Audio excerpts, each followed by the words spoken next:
Hi everyone, this is Ev again, and we're going to talk today about the massive energy shifts this month. Uh, Starting October 22nd, we have a lot of things going on with a stellium, which is a bundle of energy planets, and we're dealing with uh, four planets or four energies. We have Venus, we have the North Node, we have Mars, and we have Neptune.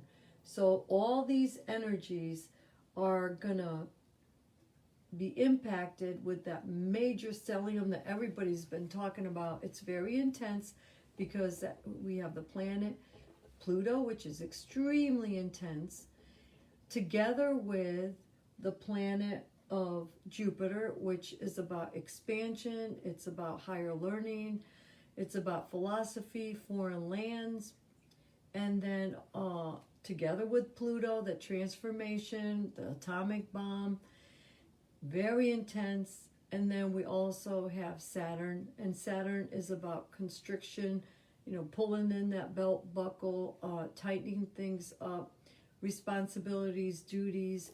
All those energies together are in the sign of Capricorn, which has to do with government. It has to do, it's earthy, it has to do with mountains. So what's happening now is all this bundle of energy, which is called a stellium, all this energy, and it's very intense because we have slow moving Pluto, slow moving Saturn, and slow moving Jupiter, just kind of moving along like a glacier. It's like this big, massive bundle of energy. And now it's making connections with the planet of Venus in Virgo. So Venus represents things that we love. It represents things that we could touch and feel. It also represents our personal possessions, money, and so there's going to be a flow. All this stuff going on in Capricorn is going to help us with our money and our possessions. It's going to come naturally. There's not going to be any work involved. However, there's going to be major adjustments with our purpose, which is the nodes, and our purpose is in Gemini, Sagittarius axis. And that means that we're looking at how we think, our news, communication, and then we look at the higher picture, the higher level learning. And it's a time to wake up and think for ourselves, because Gemini is about thinking. So that is going to take some adjustment. And I could feel it in the air. People right now, with everything that they're bombarded with as far as a lot of information, it's information overload, but it's questionable information. What part of that is true? And that's when we deal with Sagittarius. The Sagittarius is like, okay, is this the truth or is this fiction? So information could be truthful and it could be fictitious.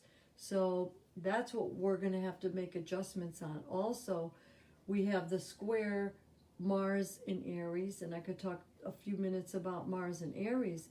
Mars is the planet that rules or is connected with Aries.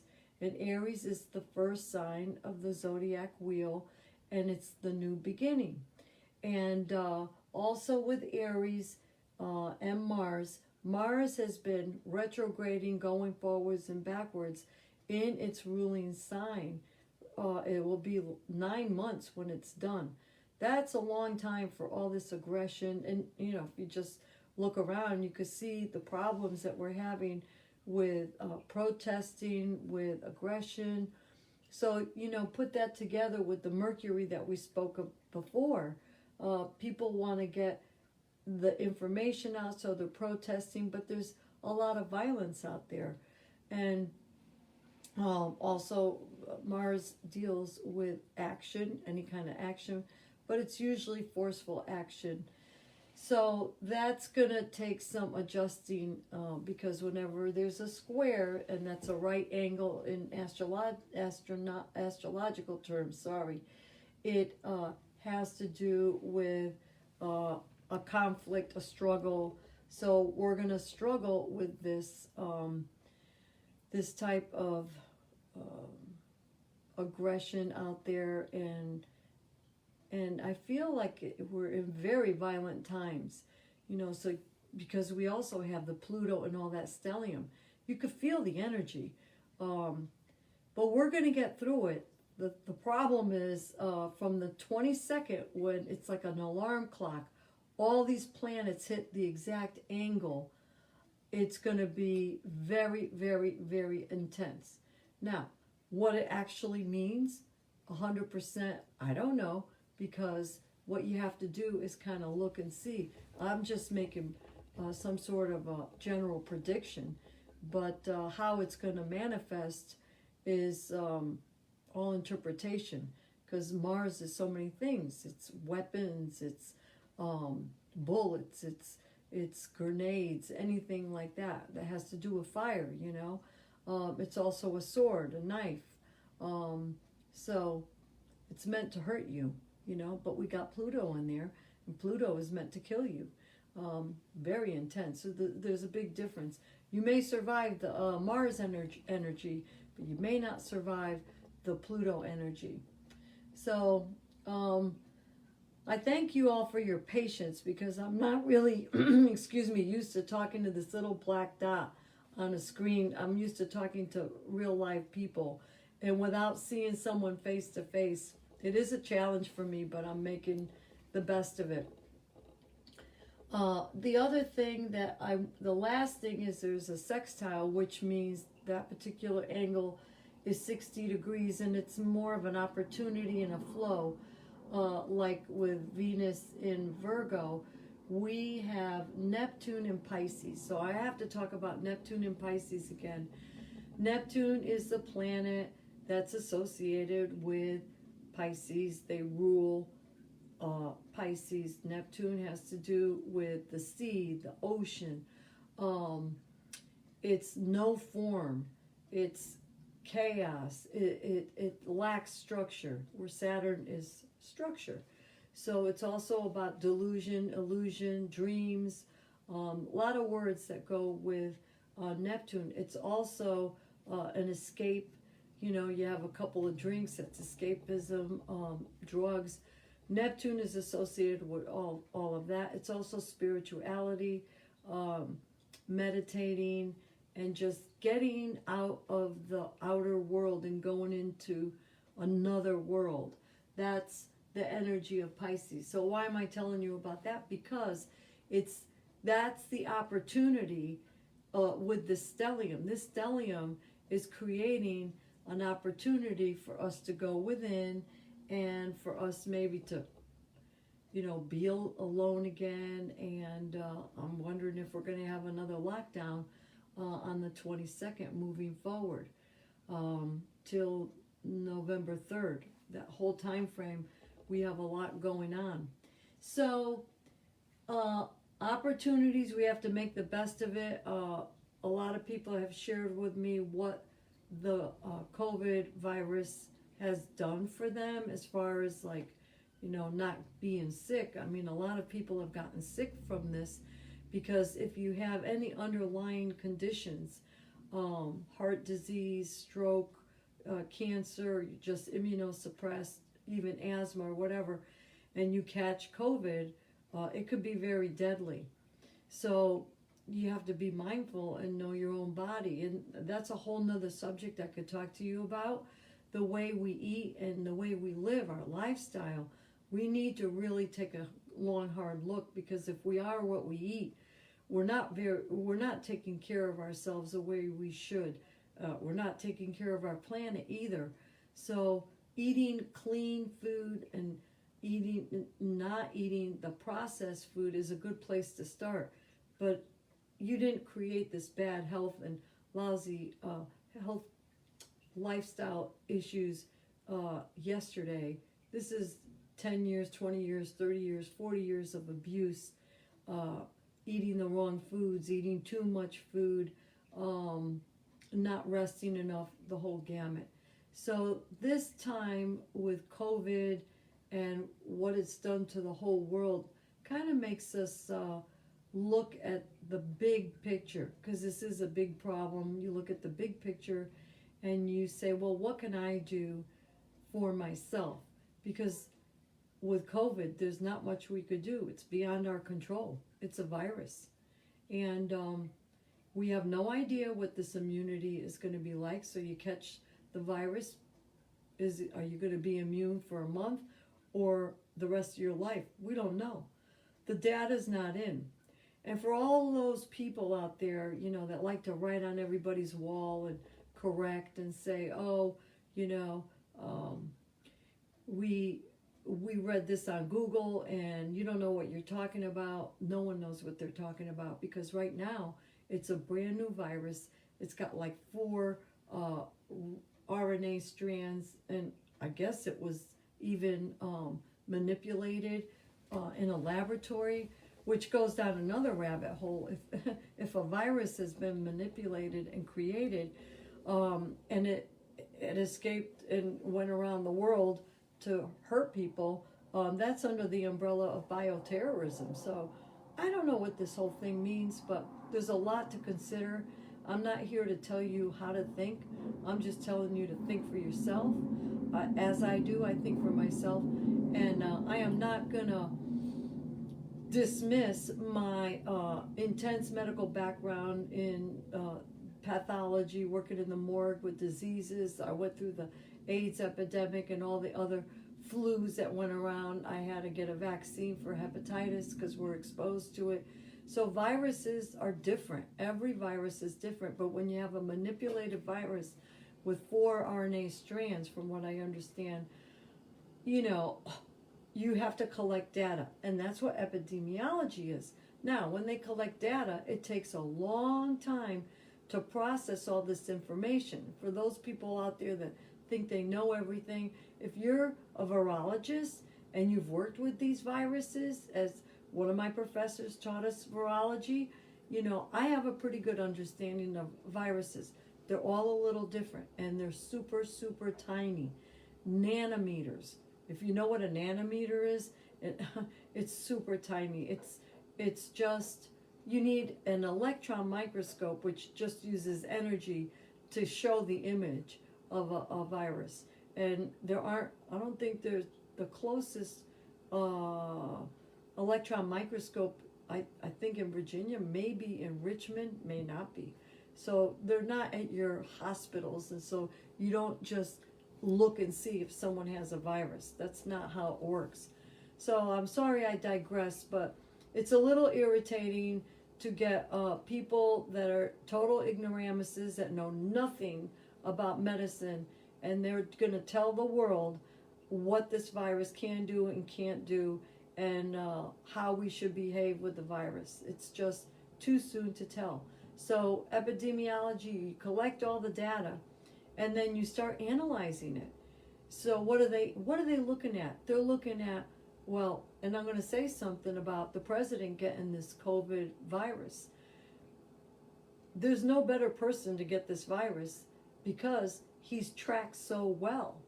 They know every move he makes. They know everyone that's been around him. So what a wonderful epidemiological study. And they could say, okay, 5 days ago, he was exposed to a certain group of people, and he was in a certain environment, and they ate certain food, and they could look at the whole big picture. There's so much data. Now everybody's going to be crunching that data, and once that data gets evaluated, and they can make some statements, because you look on the CDC, they're always making upgrades and changes. So we're doing our best in a very bad situation.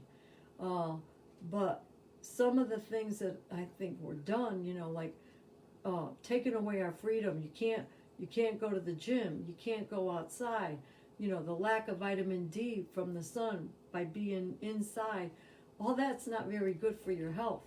And I'm still trying to recover from not going to the gym. all these months. I mean, walking around doesn't cut it. So I'll tell you what, next house I get, I'm going to make sure there's an indoor gym, because that's so important. It's good. And we're not looking at the whole picture. We're only looking at the little tiny COVID virus. What about all the rest of the diseases out there? Do you know how many people did not go to the hospital because they were having a heart attack? They said, I'm not going to the hospital. I don't want to get COVID. They didn't want to go through all that. So people died from that. Now we have a bunch of mental health issues. Suicides are on the rise. Domestic abuse. So, yeah, a lot of people are dying from COVID. Yeah, but a lot of people are dying from these other things. So, what's more important? Who's to say? But when you count, you have to know what you're counting. So that's what I want to talk about, is this symphony of energy out in the universe, as all these monstrous planets are cycling around Earth and influencing us. I mean, we're like a virus when you look at size compared to the universe out there. We're just a speck. And it's just a very interesting phenomenon. But like I said, in the 1500s, this stellium occurred. There was a stellium similar to this in the 1500s, and that's when they had the bubonic plague and everything else. But it's also affecting how we, our actions and our dreams and illusions, delusions, and also the way our possessions, the way we live. And also now we have Mercury retrograde, and it's next to the sun on the 22nd that day. So that's going to affect each and every one of us. So a good idea is to look on your natal chart. If you don't have one and you want more information, you know how to get in touch with me. I'd be more than happy to help you out. So you want to see where these particular planets are in your wheel. And that will tell you a lot, because you may be feeling the energy, but you don't know why you're feeling all this aggression. The aggression could be in partnerships, or it could be in your home life. That's how you take a look at it. So it's 7 planets that are getting together, and they're all making noise and and communicating, and here we are, and that's going to keep going until the end of the month. So we also have Mercury retrograde in Scorpio. Scorpio, it's ruled by Pluto, so they have similar energies. And Scorpio always gets a bad rap, but like a scorpion, you don't get a Scorpio guy or woman upset, because they will sting. You don't mess around with Scorpios. They're very intense people. They're water signs. They're very sensitive. They're very passionate, very loyal, great people. But they're very intense. And sometimes they'll tell you how they feel if the Mercury is in Scorpio. When they say something, it'll be pretty intense. Like, they just told you off. And you'll feel the sting, So with Mercury in Scorpio, we're going to have a lot of intense, passionate, I'm going to say news, communication. We're going to read about it. We're going to hear about it. And it also has to do with transportation, cars, and short journey stuff. So we need to be careful, and that will be really intense from the 22nd to the 27th. Then October 23rd, we have the moon triggering 3 other planets. So it's like bang, bang, bang, bang. So the moon has to do with our feelings, our emotions. And it's going to cause a lot of conflict and and pressure with our communication in Scorpio.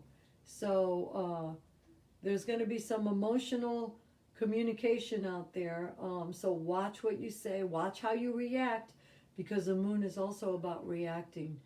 And I'm a little nervous because we have Mars in there too, and I feel with this emotional, reactive type energy, and Mars and Pluto. I mean, and then we're also in the age of Aquarius. It's the revolution. We are right in the middle of a revolution, and maybe we'll have a civil war. I don't know, but it's very intense. So we also have a conflict too with the planet Uranus in Taurus, which has to do with unpredictability, with our possessions, with our home life, the way we make money. So maybe the banking stuff is going to change. You know, I don't know. I'm just paying attention. I'm not a very good predictive astrologer. I'm basically a better, I like to focus more on your natal chart and tell you what your strengths and weaknesses are, and how you could journey through your life. And that's where my expertise is, because I'm very intuitive too. I pick up other things too, besides the energies of the planets. So then we get to October 28th, when the moon gets very close to the not a planet, but it's called Chiron, and it has to do with pain, healing, and wounds. So these emotions are gonna definitely cause us pain, and it's in the planet, and it's in the sign of Aries. And then guess what's going to happen? That planet of pain is going to hook up with Mars, and there's going to be some more violence, which is going to cause us pain. And we're talking in general. So it's also, we're going to have to do some adjustments with our identity, the way we live, our personalities are going to be affected. So then we get to October 30th, and then we have another full moon. So that makes it the blue moon, because we have 2 full moons this month, and it's Halloween. So I don't know if we're going to have Halloween trick-or-treating because of the virus. That will be interesting, what the government officials will dictate to us. And I'm being sarcastic, but I'm just grateful that most of the people that I know have been healthy. The ones that did get the COVID virus, young, middle-aged, and old, have survived, and they just got a little sick, you know, like a cold. But then I heard of one person that I knew of that was morbidly obese, a smoker, and he passed away. Because honestly, even if you had pneumonia and you had that kind of condition, you're, lucky if you survive. So overweight, obesity is not a great thing. And to be morbidly obese and to be a smoker with this COVID thing is deadly. So I'm putting some of these thoughts together for you, because maybe it will help you understand the big picture. That's what my job is, to help people see the big picture. And it's the age of Aquarius. It's 2,500 years now. We're going to be in this age of Aquarius. It's an awakening. And we all woke up. And I think we let a lot of things go on that we just ignored, because maybe we were just complacent, maybe we were lazy. But I advise everyone, get involved with your Congress people, your governor, your mayor, your representatives, everybody, and be heard. Because if you don't agree with what's going on, say something, do something. And if enough of us get together and express how we feel, then we won't be dictated to. We need more information. There's been so much corruption and stuff that's been hidden from us, which also has to do with the Neptune Pisces energy, and that's a 4-year energy pattern, and it started a couple of years ago, so we have 2 more years. But it's very interesting to watch. And then November 3rd is going to be election day, and it's going to be interesting. That will be another video. I'm not sure how often I'm going to be able to do these live videos, because I have my clients that I have to, focus on first, but I'm always willing to help others that want readings. I'm here for you, and give me a shout, and thank you again for your time.